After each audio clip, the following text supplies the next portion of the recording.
Coming up on Theater Talk. And the other night I saw somebody on television on one of these horrible, talent shows. The judges said you weren't very good, and the person said, I felt great. And I thought, well, it doesn't matter what you feel. It only matters what the audience feels. Theater Talk is made possible in part by the CUNY TV Foundation.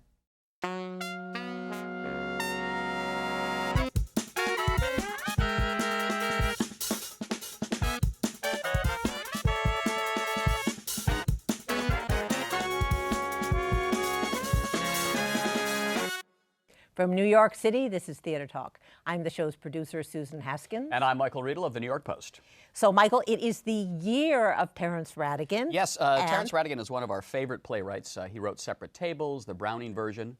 And you're very lucky now if you're in New York because there is a production, a very fine production, of a rare Terence Rattigan play called Man and Boy.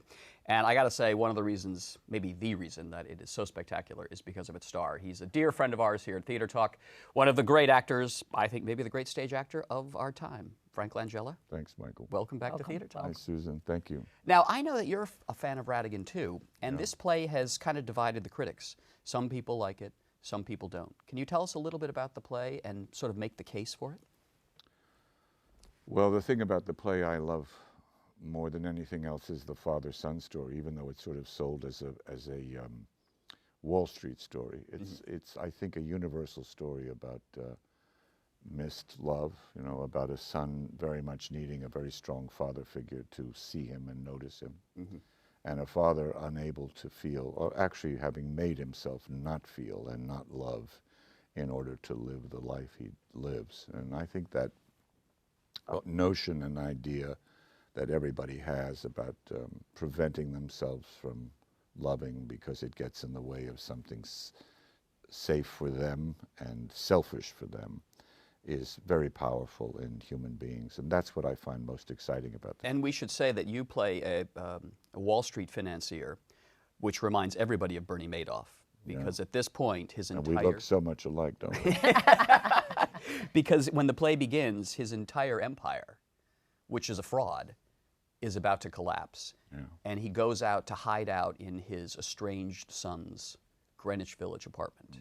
And when you say this kind of soulless relationship, is it because this man, to achieve the success he's done, to perpetrate this massive fraud, had to kind of dehumanize himself, divest himself of real relationships?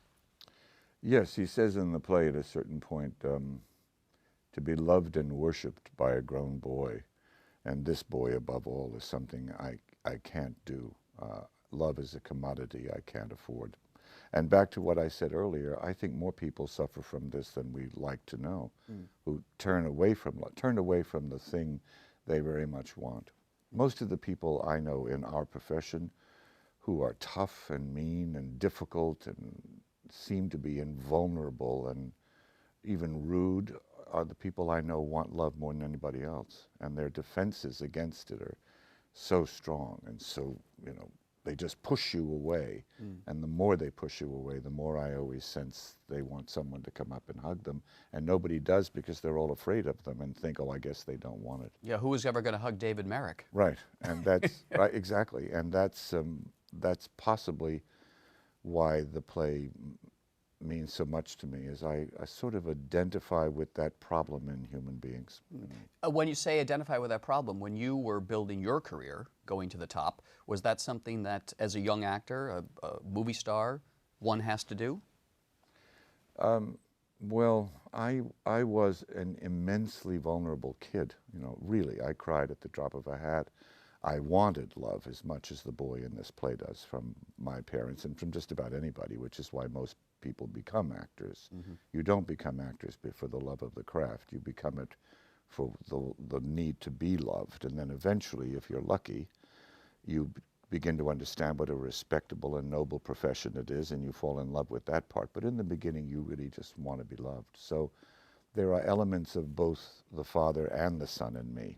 When you are a young actor, when you're so ambitious, do you then have to kind of push people? I had to do a very important thing for me, which is that with each decade, I had to put on a stronger suit of armor to endure the toughness of this profession and how vulnerable I was to it. And when I was about 28, I remember a designer in a costume room saying to me when I was going on and on about some herd, he said, "You have to train yourself to never let people know what you're thinking in this profession or you'll just be eaten alive."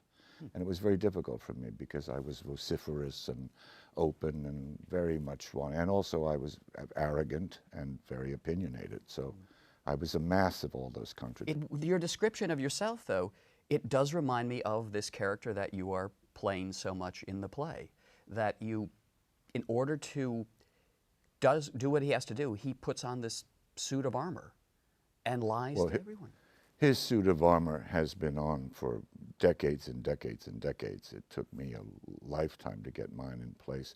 And oddly enough, what's beginning to happen to me now is that I'm shedding this suit of armor. The older I get, the less I need it. But success has a lot to do with that. You feel safer and you feel more secure. But even in life, personally, I'm less interested in defending myself against other people. I'm more interested in allowing myself to be hurt again, to care again, to all those things, because as you get closer to the end, you think, why should I carry this suit of armor with me? I really would rather have the hurt and survive it. Who's got the energy? Feel you're alive. Susan, you would like to speak. I wanted to know if you had been in the position of the son with your father.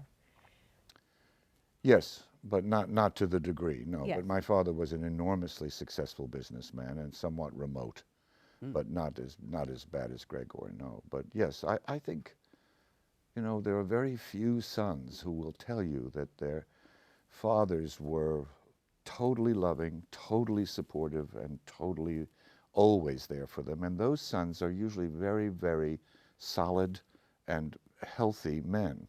What did your parents make of your decision to go into the theater, to be an actor?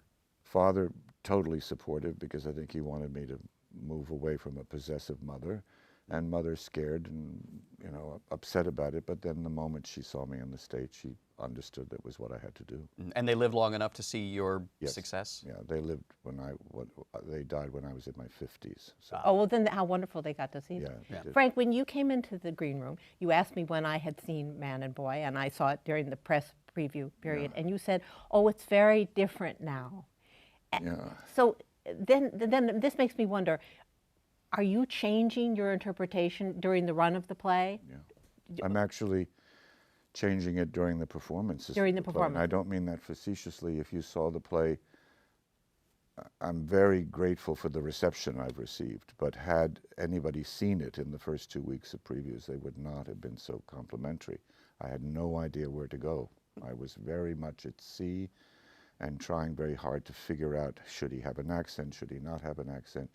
How tough should he be? How sentimental? All the levels of the play are very difficult. So I always, if I can do it, and with Roundabout I can, I ask for a long preview period, because acting is a movable feast. It is something that constantly changes, lives and breathes. So every night when you come out on stage, you're not trying to repeat what you did the night before. You're trying to find it brand new. And as the preview period went on, and then even after opening, I began to find things in the character and in the relationships of the other actors. I thought, oh, why didn't I think of that? Why didn't this occur to me? He could be more this way. He could be less humorous in certain areas, much darker. And the one thing that's interesting is the darker I make him, the more the audience seems to like him. That's the part that's so funny. I mean, he is kind of Richard III. I mean, a Shakespearean villain, you know. He kind of, it's a wonderfully old-fashioned, and I mean that in the best sense, constructed play, in that he essentially says to the audience, as Richard III does, this is what I'm going to do, and watch me do it. I think the play, actually, its detractors seem to, what's the word I want, kind of pass it off as second-rate Rattigan. It is not as great as his greatest plays, but it's as good as any play I can think. It's as imperfectly wonderful as any play I've ever been in, and it affords extraordinary opportunities to act and to interchange with other actors. And it's beautifully written, you know, these marvelous flights. that Rattigan takes you on. To say his language is very exciting to me. When I saw you after the show the other night, you said the thing you loved about the play in Rattigan was, I think you described it as crunchy dialogue. Yeah. You know, the great speeches. It's meaty and it's witty, and there's lots of inverted syntax that you really have to be on your toes to say it. It just isn't, and then I went to the corner. It's very complicated, and it also forces you to examine the very worst in yourself. Yeah. You just have to, and I've played a number of parts like that, and I always feel rewarded by them. You're known for those roles. Do you seek them out, or as you say, the evil ones just come right? You're moving this character more that way? Well, he's about as evil as anyone I've ever played. Yeah. I didn't, Dracula, for instance, I didn't play him as evil at all. I just played him as a very noble man who just happened to need a glass of blood. And you did do Richard Nixon, which some people would argue was... They would argue he was too sympathetic, in fact, and Man for All Seasons was a good man. But this is, well, I think I've said this before, whatever part you play, he's your guy, and you have to be on his side. Yeah. And I'm totally on his side. My feeling is he just killed love in himself. He loves this boy. Rattigan says the play is about how much a boy loves a man at the first part of the play, how much the man loves the boy in the second part of the play, and how the man decides to kill that love in order for the boy to grow as the end of the play. And, you know, the play is sold as something about Wall Street, and it is, but... Yeah, it's the Bernie Madoff connection that they keep making. That human interaction is true and resonates in every one of us. You said something I want to go back to when you were struggling in the preview period about using the accent or not, because he's from Eastern Europe. Yeah. It's kind of vague where he might be from. As an actor, how do you work out the accent? Why would you have not used an accent? What finally made you decide I'm going to go with this? Well, it's a great question. Mariah Aiken, our director, and I had real back and forth about this. I instinctively did not want to do an accent, and then tried very hard to find one, and went through many rehearsals with all sorts of noises that were horrible. And in the end, what I said to Mariah, and she gave up on me finally, was I really would rather vote in the direction of truth in my work rather than impress anybody with you know, how well I learned an East European accent. It's also somewhat a difference between how the British think and how the Americans think. Mariah was very concerned that I was going to get very criticized for not sounding Middle European, and I said, how many people in that audience are going to know? It never crossed my mind. Right, and my feeling was always, if I don't feel honest and true speaking it, then the audience won't believe me. So what happened was I eventually came, and didn't even have it when you saw it, I eventually came to a sound that I felt was sort of a cultured, maybe raised, maybe something he learned in English school sound, just a sound that was different than my own, not the heavy accent. I just thought it would be wrong. We see so many plays that are destroyed by the accent that you see that the actor is focusing on the accent and has lost sight of the character. Yeah. Well, the whole trick in acting is to never be caught doing it. Yeah. You know, it really is. Yeah. Some of my detractors will tell you that that you can see me acting all the time. No. Maybe when you were younger, but I mean, there were no detractors of something like Richard Nixon. I mean, you were Richard Nixon. Well, that's what's one of the joys of getting really old in acting, is you really begin to just sit comfortably in your plate and know that every time you go out on stage, you're the vessel of the writer. You're not there, as my late friend Annie Bancroft used to say, you're not there just showing your bloomers. You're really just trying to be the vessel and trying to deliver the playwright's words to the audience, and you're then less self-conscious. Yeah. When you said as you've gotten older now, you're shedding the armor, is that making you a better actor? Yes, he says modestly. But, I think it is, yeah. I think I'm much more available to my true feelings than I used to be. When you start out as a young actor, you want to go there because you're so unhappy with yourself in life that you want to become somebody else. So you go on stage and think, I know what I'll do. I'll become another person, and there I'll be safe. And now you go out on stage and say, everything that is me that I can throw into the same mix with the character and mix it up is the real thrill of being an actor. I don't want to run away from myself to be an actor. I want to run towards myself. So you're discovering. That's why when I say that every performance is different, it's because every performance is a discovery in a way of you. It's an art, it's a craft. You're not just getting up there masturbating. No. But it really is a chance to combine your artistry, if you will, with as much of your own humanity as you can. Do you have any role models in this, in acting? I have a role model, but it'll be a total surprise to you. All right. My role model is Ella Fitzgerald. Really? And she's my role model because I've never heard her sing a song, ever, that didn't sound as if she were singing it for the first time. And this is a great artist, and you can't put an Ella Fitzgerald record on from the time she started till the time she died where she doesn't take a simple song like "Just Give Me Any Stand." Tisket a task? Well, that's not well, it is a stand. But she approaches every single song as if she's never sung it before, and she gives it every ounce of artistry, but it's also so human and so real. And if you put on other singers, many of whom are great, she's a one of a kind. Nobody comes near her. And so I always listen to Ella Fitzgerald in my dressing room, and I'm reminded, my God, she's probably sung this song 5,000 times. Yeah. And yet it sounds so fresh and new. And she always appears to be loving what she's doing, and I feel a tremendous obligation, no matter how I feel personally, to make the audience feel I'm there for them every night and doing it for them. The other night I saw somebody on television on one of these horrible, talent shows. The judges said you weren't very good, and the person said, "I felt great." And I thought, well, it doesn't matter what you feel. It only matters what the audience feels. Yeah. So when a young actor comes to me and says, "I didn't feel good tonight," I will say, it depends upon what they took from it. Maybe your discomfort read to them as something else. Never worry about what you feel. If you have a cold or you have a headache, or even if you don't want to do it, never think about that. Just walk on stage and say, there are 1,000 people who've never seen it before.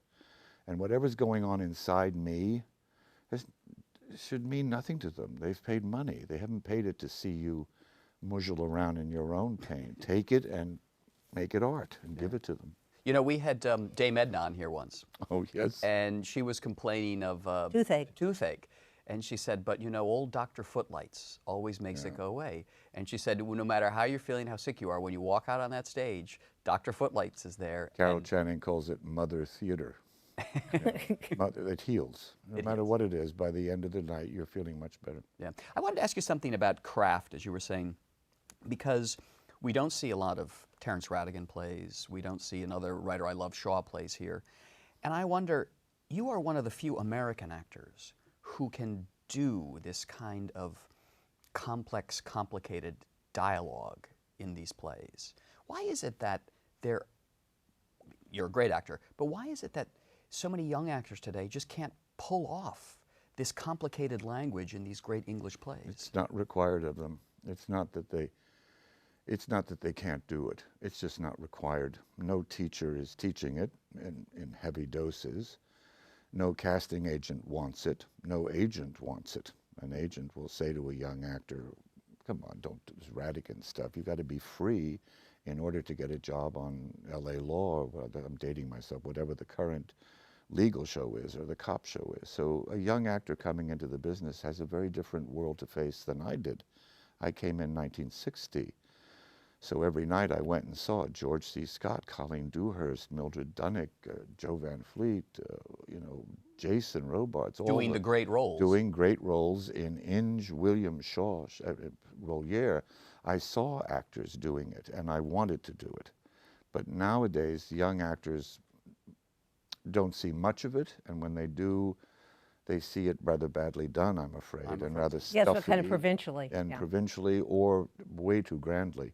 So they're not attracted to it, and no one in their circle, and actors now have circles of helpers. I didn't have anybody. I had one little old gay agent in the village. And now they have managers and costume people, and they have so many people around them advising them wrong, really. You've got a book coming out. Yes, I do. Can you tell us about it? It's called Dropped Names, and it's Famous Men and Women as I Knew Them by Frank Langella. So what famous men and women? You knew every. I've talked to people in the publishing business who are really buzzing about the book, and they say that first of all, I got to say, one top editor I know said that Frank Langella is a terrific writer. That the portraits of these people are so insightful and so vivid. Well, I'm glad, because I started it a while back, about a year ago, when a very good friend of mine died, and I wasn't aware. I'd lost track of her in the last few years of her life, and I thought, God, there were so many things I wanted to say to her and say about her. And then I began to think that since the age of 15, I had met, in the last 50 some odd years, the most extraordinary people. That's what being an actor can do for you. And that each and every one of them had, not every one of them, they're not all in the book, there are about 85 of them, but each and every one of them had brought something into my life, and I'd learned something and had extraordinary relationships on all levels with so many fascinating people. And they're all gone. And so I decided that I would write a book about the people who've left, who live in my memory. Not people that you can, say, I saw this person the other day, but they're all here, they're all in my memory. And I had tried to write a book about my own career and got terribly bored and disinterested. But whenever a magical person came into my life, when I was a teenager, it was people like Dolores Del Rio and Billy Burke and Marilyn Monroe, and then in the decades, as each decade came, the greats of that decade, I would find myself either at dinner with or at a party or working with, or all sorts of other ways in which I related to them. They were so magical to me on so many levels, and I wanted to put down in a book form what the experience of having gone from 15 to 70 and met all these different people was like. Who was the person who died that got you thinking about this? Jill Clayburgh. Oh. So I sat down and wrote about Jill immediately that afternoon. I was in Florida, and a young lady handed me this and said, "Who is that?" And I said, "Who is that?" And then I realized there were so many things about her that were original and unique that public didn't know. So I wrote her, and then I wrote a day with John Kennedy and Jackie when I was 24, and then I wrote my experiences with Olivier on Dracula, and Robert Mitchum, Rita Hayworth, and that generation. And then as I got older and they got older and died, more came in, and then I couldn't stop. So. And your great friend Alan Bates, who you were so wonderful in Fortune's Funeral, I'm sure he's got to be in that book. Yeah. Because you wrote a beautiful piece about him, I think, for the Equity newsletter when he died. I did, and that sort of encouraged me. Yeah. And then I was very nervous to send it out, but I gave it to my agent, Lynn Nesbitt, who's the sort of doyen of literary agents, and she sent it to a lot of publishing houses, and they all bid, which was very flattering. Right. So it comes out, Dropped Names comes out. Dropped Names comes out March the 20th. Who's your publisher? HarperCollins. Excellent. Can you give us just one little tidbit, perhaps, about Laurence Olivier? One of my favorites about him, and he's Larry, but I'm not being pretentious, it's what he insisted that you call him, was that he once said to me over dinner, after many, many dinners, and he said a million things, but one of the things I love was that he said, "You know, Frankie, one of the things I love most is ensemble acting. It's so rewarding." And I thought, oh yeah, sure. I wanted to say, please, one diva to another. Get out of my way, everybody. Yes. And it just was wonderful that he would be so disingenuous about himself, as if all of those, star vehicles meant nothing to him. It's brilliant. Frank, when you were last year, you told us you had a sign in your dressing room, and we were trying to remember what it said. I have 5 signs. All right. But the one that's most important is "Leap empty-handed into the void." And it's what every actor should know. Do your work, do your preparation, rehearse, know your lines, know what they mean them when you say them, stand in the wings, and then just give yourself up to the universe and leap. And it's a wonderful feeling to come on with nothing in your head and to trust that you've done the preparation, and adrenaline will now take over, and you will find the most remarkable things if you do. And Frank, you're just terrific in Man and Boy. A wonderful bit of ensemble acting in this play. I think. I dug such a hole with that story, didn't I? I love that. At the American Airlines At the Frank Theater. Langella in Man and Boy, a very, very good Terence Rattigan play at the American Airlines Theater. And we do want you to come back when the book comes out. Drop names. Why? What do you do books too? Of course. We of do. You know what course. we do? We do Frank Langella. Oh, well, thank you. Very much. Thanks a lot, It's Frank. a pleasure to be with you both. Great to see you. Thank you. It was all right when Vasily was a child. More than all right, I remember it very clearly. I suppose I felt that I could have let him love me then, without any danger. What danger? A danger to me, to my way of life, to my universe. But to be loved and worshipped by a grown boy, and this boy above all now, I will take any risk, you know that, Sven. But not the risk of being so close to the pure in heart. Our thanks to the Friends of Theater Talk for their significant contribution to this production. Theater Talk is made possible in part by the Frederick Loewe Foundation, the Eleanor Naylor Dana Charitable Trust, the Alan S. Gordon Foundation, the CORY and Bob Donnelly Charitable Fund, Carrie J. Fries, the Dorothy STRELSIN Foundation, the New York City Department of Cultural Affairs, and the New York State Council on the Arts, a state agency.